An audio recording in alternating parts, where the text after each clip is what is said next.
Hello everyone. In this video, I will be discussing the concept of money and the monetary policies.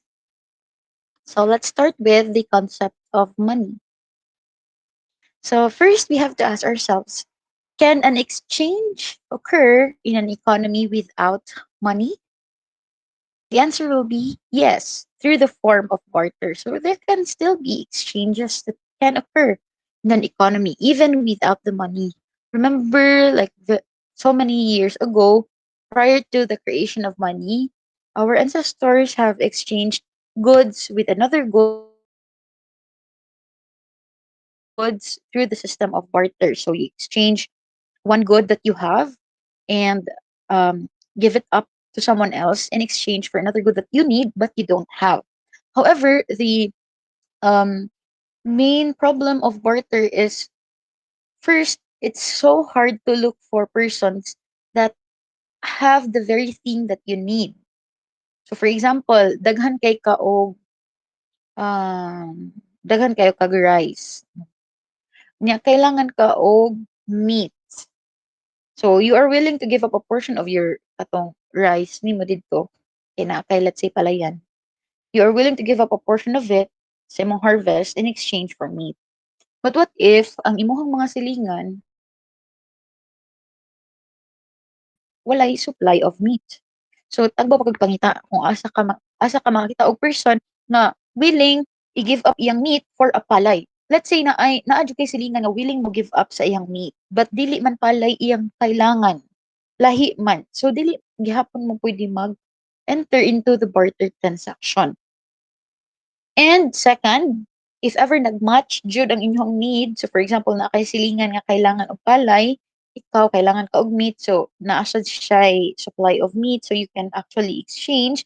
However, ang inyong problema is how much, pila ka, unsa kadaghan na sa imong palay, ang equivalent ba ron sa iyahang usa ka piece of meat, usa ka, let's say, usa ka hiwa, pila man kadaghan na nga rice imong ihatag sa iya ha, diha pwede pud mo maglalis, no?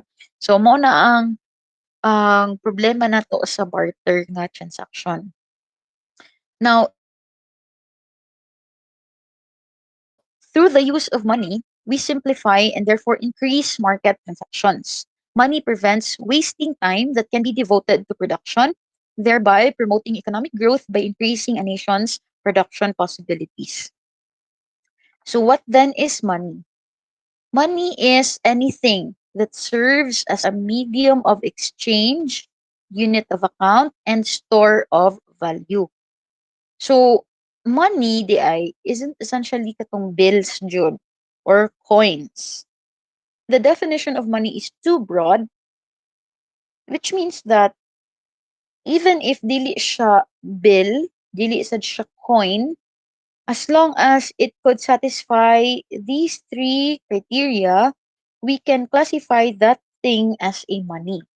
So we have medium of exchange, unit of account, and store of value.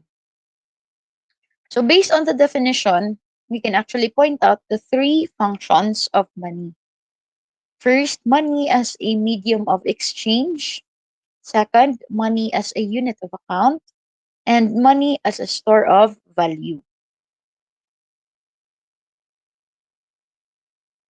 First function as a medium of exchange. If the goal is to increase the volume of transactions and live in a modern economy, the most important function of money is to serve as a medium of exchange. Medium of exchange is the primary function of money to be widely accepted in exchange for goods and services. Therefore, kay ingon siya nga mao gyud ni ang primary function of money to serve as a medium of exchange. Therefore, if you have something but that cannot be used as a medium of exchange, we cannot consider that thing as a money. Money removes the problem of coincidence of wants because everyone is willing to accept money in payment rather than haggling over goods and services. Katong akong giingon kanina no, saon yung pagkahibaw nga pila ka palay imong ihatag in exchange for one cut of meat instead nga magsige mo og tawad-tawad ba sa each other. So money would actually solve that problem. Second function of money as a unit of account. Unit of account is the function of money to provide a common measurement of the relative value of goods and services. Without money, there is no common denominator.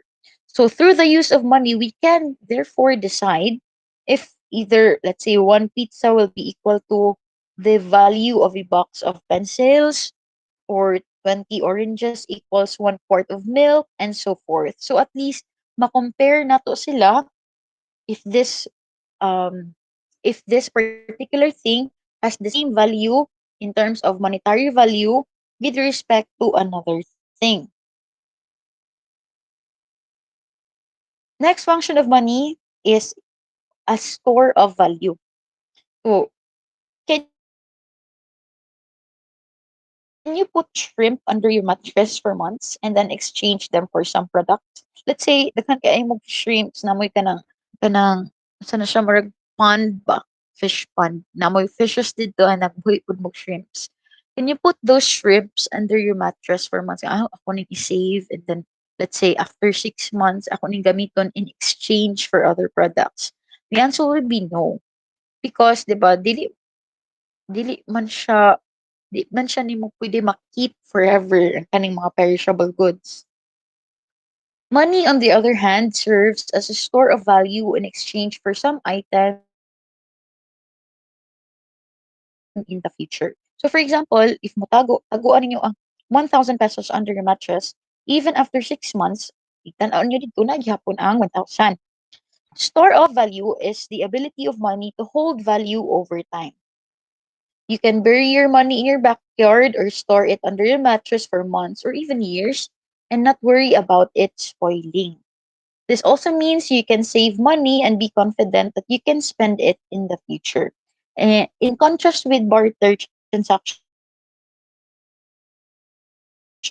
most of the barter transactions now involve perishable goods. So even though daghan kay kag supply, let's say, of palay, kung walay making exchange nimo for the meantime, you can't keep those palay forever.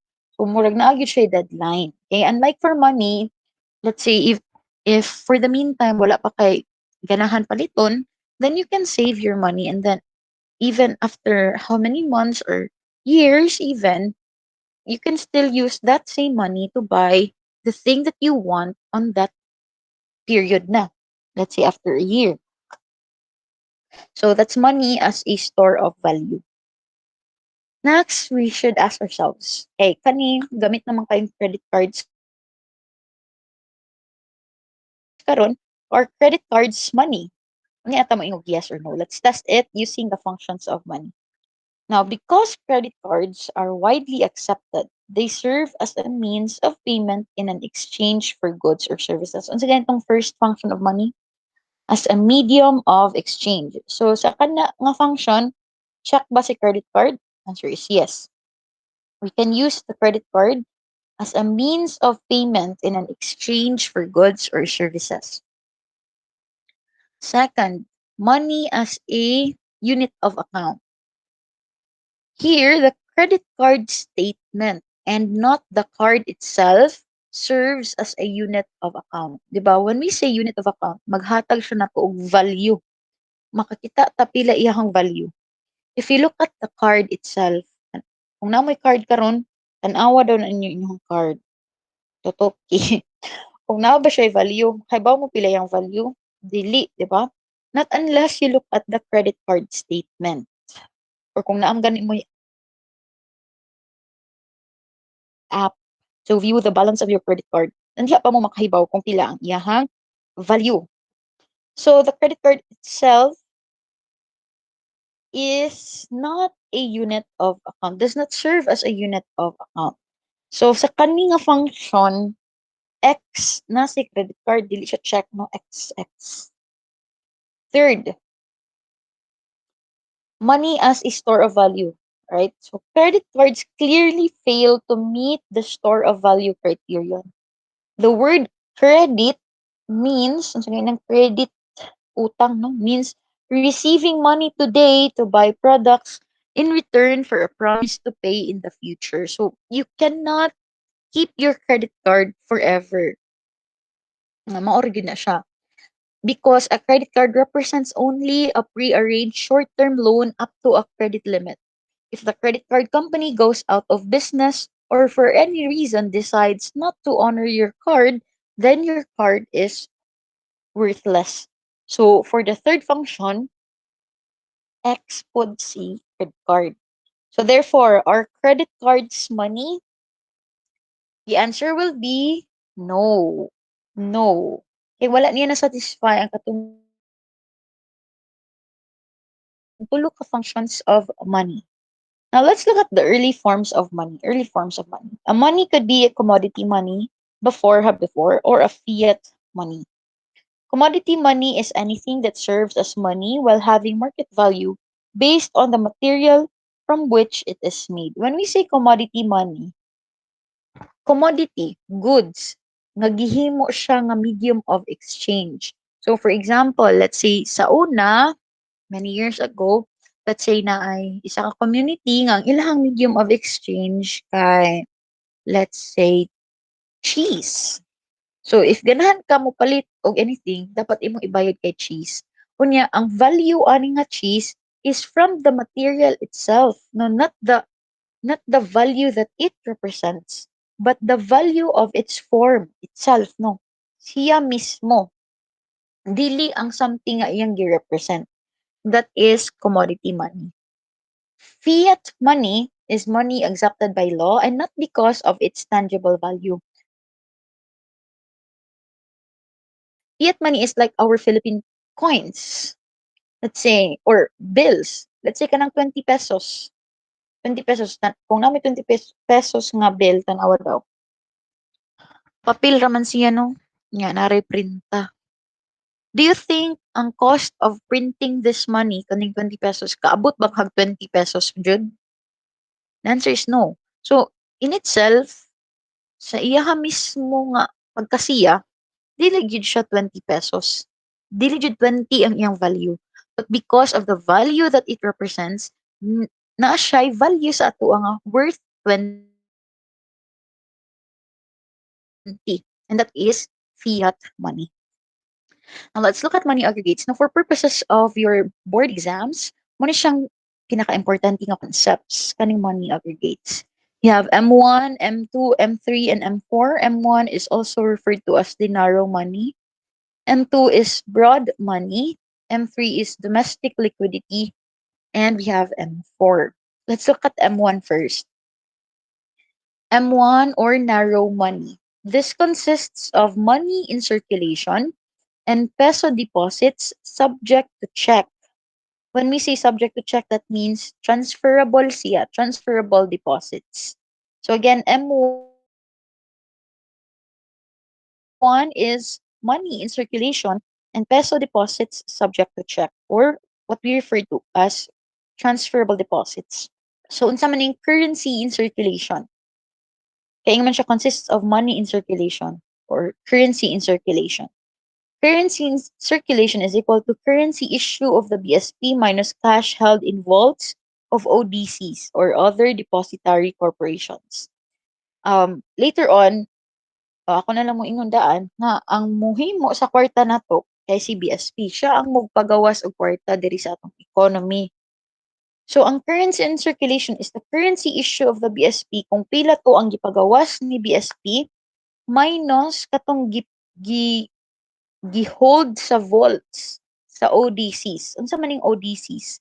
These are your banks or quasi-banks. Katong mga corporations nga under ni BSP. Kay kailangan man na sila magbilin og something o og amount sa ilang vaults. So kung ilang gibilin sa ilang vaults, wala to siya na appeal sa circulation. Therefore, currency in circulation is equal to currency issue minus cash held in vaults. What else under M1?